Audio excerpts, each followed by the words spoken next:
Assalamualaikum warahmatullahi wabarakatuh.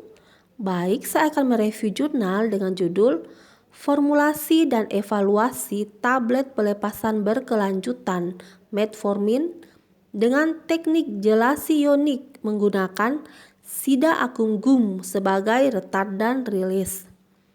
Saya Yuli Astuti Purwaningsi dengan NIM D1B1222185.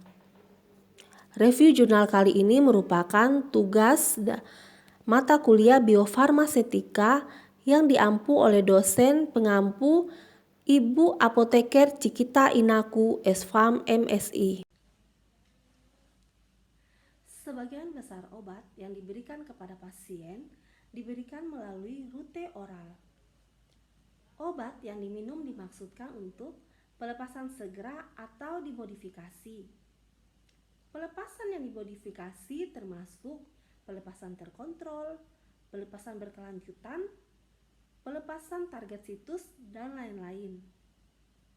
Pemberian obat pelepasan berkelanjutan mencakup salah satu bentuk sediaan yang mempertahankan tingkat terapeutik dalam darah atau jaringan obat dengan pelepasan obat secara terus-menerus untuk jangka waktu yang lama setelah pemberian obat tunggal.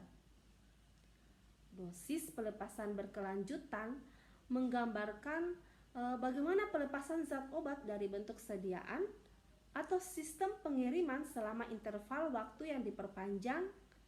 Nah, dikenal juga sebagai pelepasan berkepanjangan, pelepasan lambat, tindakan berkelanjutan, tindakan berkepanjangan, atau pelepasan yang diperpanjang. Teknologi mikroenkapsulasi merupakan teknik di mana zat aktif dilapisi oleh lapisan tipis sehingga zat aktif terlindung dari pengaruh lingkungan yang dapat melindungi dan mempertahankan komponen aktif dan untuk melindungi saluran pencernaan, terutama lambung dari iritasi yang disebabkan bahan aktif obat.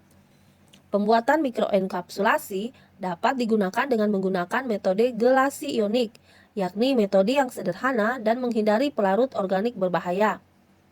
Polimer alami dan semisintetik misalnya alginat, jumjelan, kitosan, pektin, dan natrium karboksil metilselulosa banyak digunakan untuk enkapsulasi obat dengan teknik ini.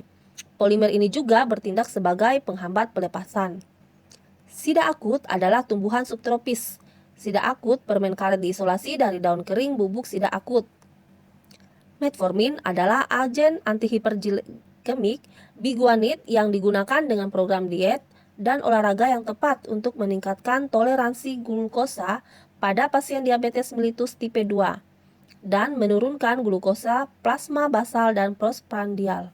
Tujuan penelitian jurnal tersebut adalah yang pertama, untuk memformulasi mikrokapsul metformin dengan teknik gelasi ionik menggunakan sida akut permen karet sebagai penghambat pelepasan.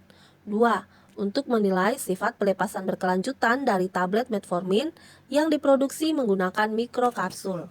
Berikut bahan yang dipakai pada penelitian tersebut adalah sodium karbonat, selulosa mikrokristalin, metformin HCl, sodium hidrogen fosfat, dinatrium hidrogen fosfat, silikon dioksida, magnesium stearat, natrium alginat, natrium karboksil metil selulosa.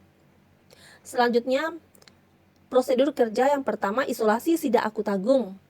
Selanjutnya, pembuatan mikrokapsul metformin dengan 3 perumusan M1, M2, dan M3 terdiri dari obat metformin, polimer natrium alginat, polimer natrium karboksil metilselulosa, dan polimer sida akut gusi. Selanjutnya, evaluasi mikrokapsul dengan berdasarkan persen yield, flow properties, SEM, dan FTIR. Lanjut, hasil mikrokapsul menggunakan metode penelitian sebelumnya yang digunakan yakni menghitung rendemen mikrokapsul. Selanjutnya, kepadatan massa di mana sejumlah 3 gram mikrokapsul metformin dipindahkan ke dalam gelas ukur 10 ml dan volume curah dicatat. Pengujian kepadatan yang disadap dengan menimbang 3 gram mikrokapsul metformin dituangkan ke dalam gelas ukur 10 ml dan ini diketuk 100 kali pada permukaan yang empuk dan volume yang diketuk dicatat. Selanjutnya, sudut istirahat dengan menimbang 10 gram mikrokapsul dari formulasi M1 yang dialirkan ke permukaan horizontal datar dengan corong membentuk tumpukan kerucut. Tinggi dan rendah diukur dan dicatat. Dapat terlihat morfologi mikrokapsul metformin yang ditentukan pada perbesaran yang berbeda menggunakan metode model SEM rasio Hasner-Penham-Prox. Selanjutnya ada analisis spektroskopi Fourier Transform Infrared atau FTIR yang dilakukan dengan menyiapkan pelet kristal metformin dan kalium bromida dengan memberikan tekanan 15 ton dalam mesin pres hidrolik.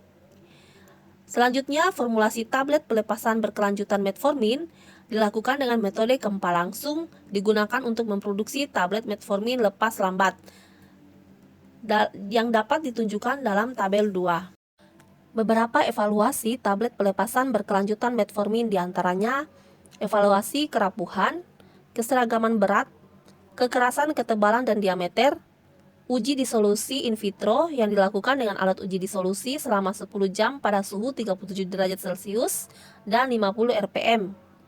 Selanjutnya, analisis statistik menggunakan Microsoft Excel dan dinyatakan sebagai rata-rata.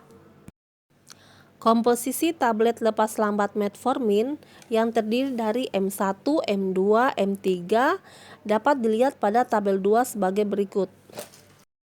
Terdiri dari bahan-bahan mikrokapsul metformin, natrium bikarbonat, selulosa mikrokristalin, magnesium stearat, dan silikon dioksida. Hasil dan pembahasan. Persentase hasil dari SIDA akut karet adalah 7,03%.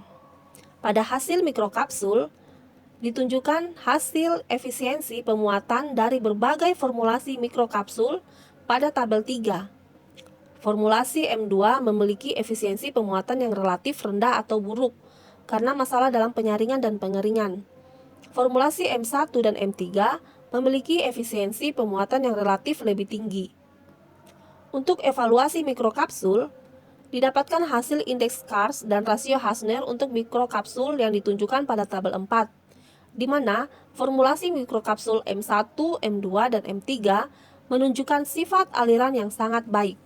Selanjutnya, kesimpulan dari jurnal ini adalah teknik galasi ionik digunakan untuk membuat mikrokapsul metformin. Nah, ini dapat dilakukan dengan menggunakan natrium alginat saja atau dengan NaCMC atau SIDA akut gusi. Menunjukkan sifat lepas lambat yang baik, tetapi tablet yang dibuat dengan mikrokapsul yang dibuat dengan SIDA akut permen karet atau NaCMC sebanding dan lebih baik daripada tablet yang dibuat hanya dengan natrium alginat. Demikian penjelasan review jurnal internasional dari kami. Sekian dan terima kasih.